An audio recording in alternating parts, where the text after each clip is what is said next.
What's up mga parts and welcome back to my YouTube channel. For today's bike check, ang bike check nga natin ay itong Mosso 7515XC na 27.5 na nilabas ni Mosso. And bago tayo magpatuloy mga parts, I do bike check, bike shop visit at tinodocument ko rin ang mga rides ko. So please do consider to subscribe on my channel. So ano pang hinihintay natin? I-check na nga natin itong bike na ito. Ito, itong nasa likod ko. Ano pang haba? Yeah.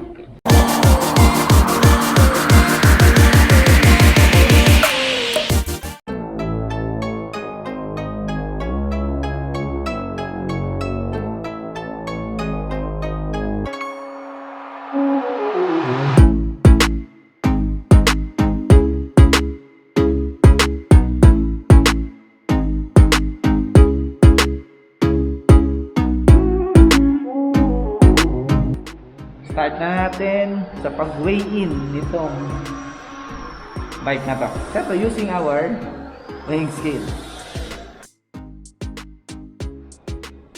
10.96 kilos official weight ni Mosso 7515XC mga parts.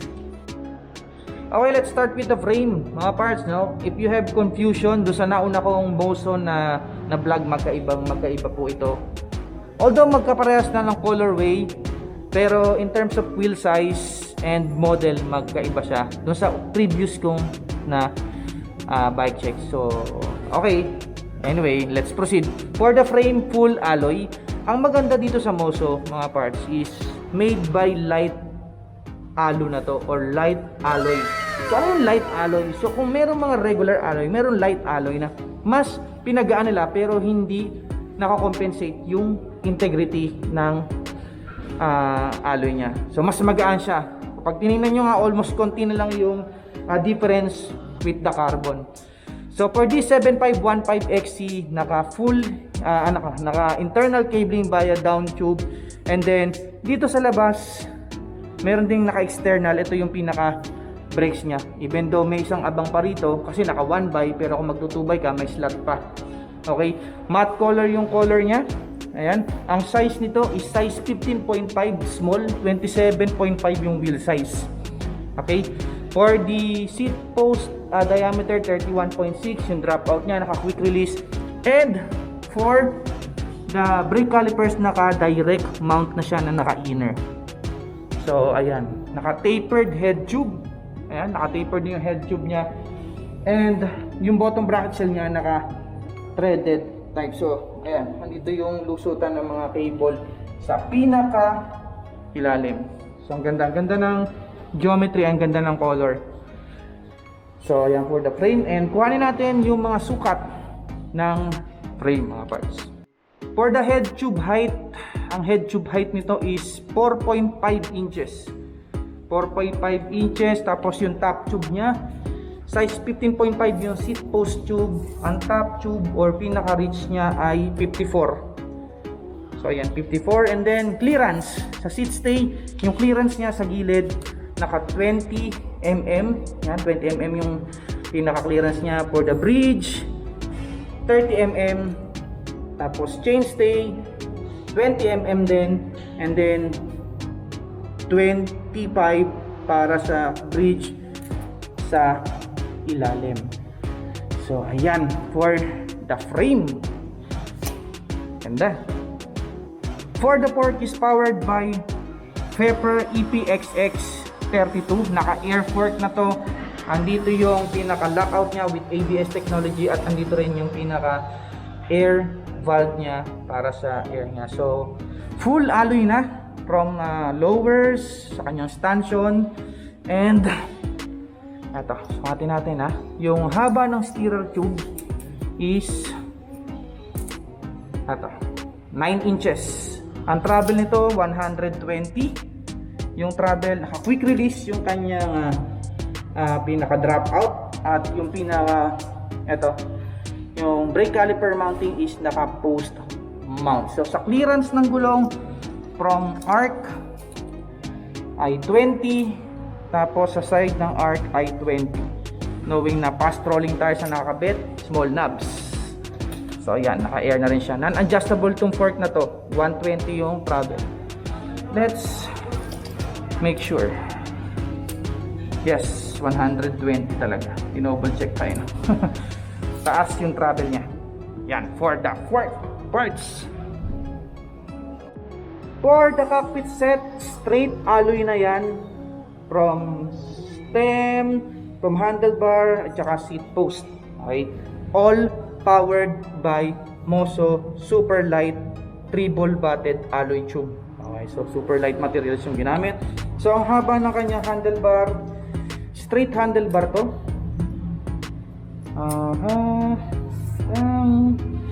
Handlebar, ang haba, 600, maiksi, 600 lang. Ang stem niya ay 90 yung stem, and then seat post 31.6 by 350. Ang kanyang saddle, ayan, chunky saddle naman, natingin ko komportable naman siya. And for handlebar grip ay powered by tubro na naka-lock on grips. So ayan, okay, ganda, straight Mosso na yung cockpit niya. For the drivetrain mga parts, it's powered by SRAM SX 1x12 speed. Yes mga parts, 1x12 speed. And then, eto yung pinaka-cogs niya na nakakaset na naka 1150T mga parts. And of course, yung kanyang RD, SX na rin yan. For the crankset, SRAM XX na, eto, naka 3040 yung chain ring. So eto, I believe, for the clearance ng chain ring dito sa pinaka chain stay, medyo dikit na siya.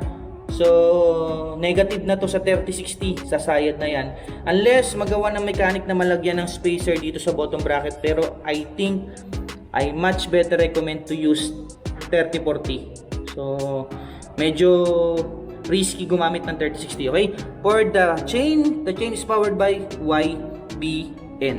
So ayan, SRAM SX straight, nice.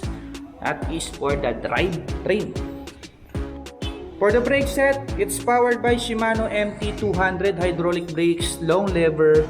At eto na nga, pinakita ko kanina yung kanyang brake calipers. Also powered by 160mm diameter na rotors, bolt type. So yan for the brakes.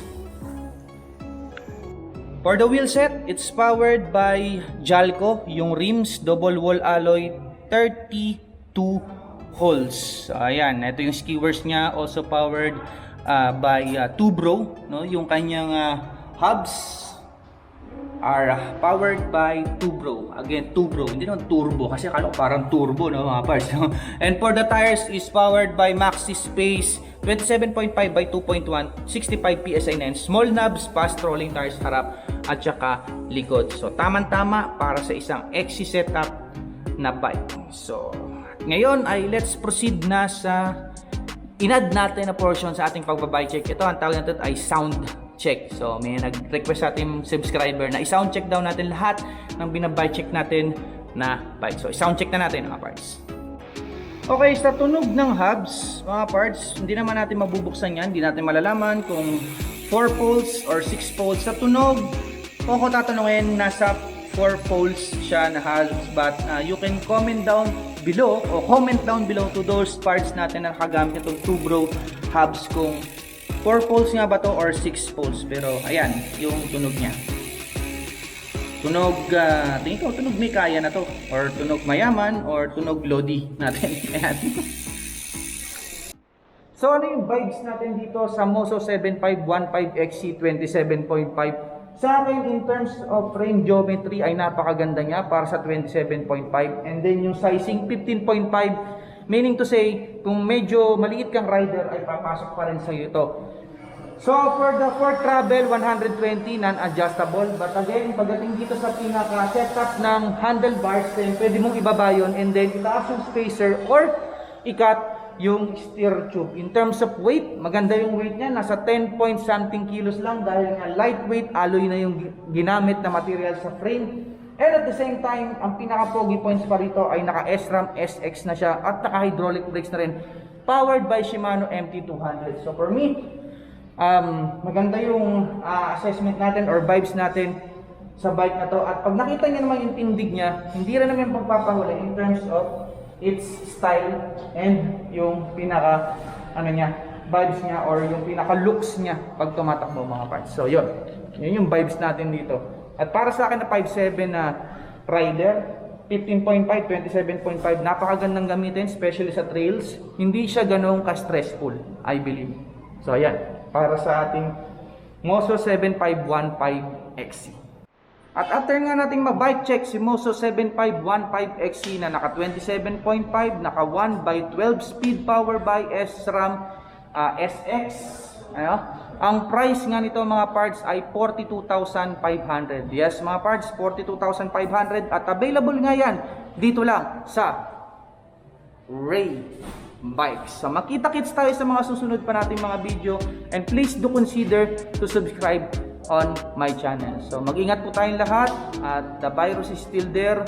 Always take care, ride safe, and yan, sana ay mawala na yung tuluyan yung virus. So stay safe everyone.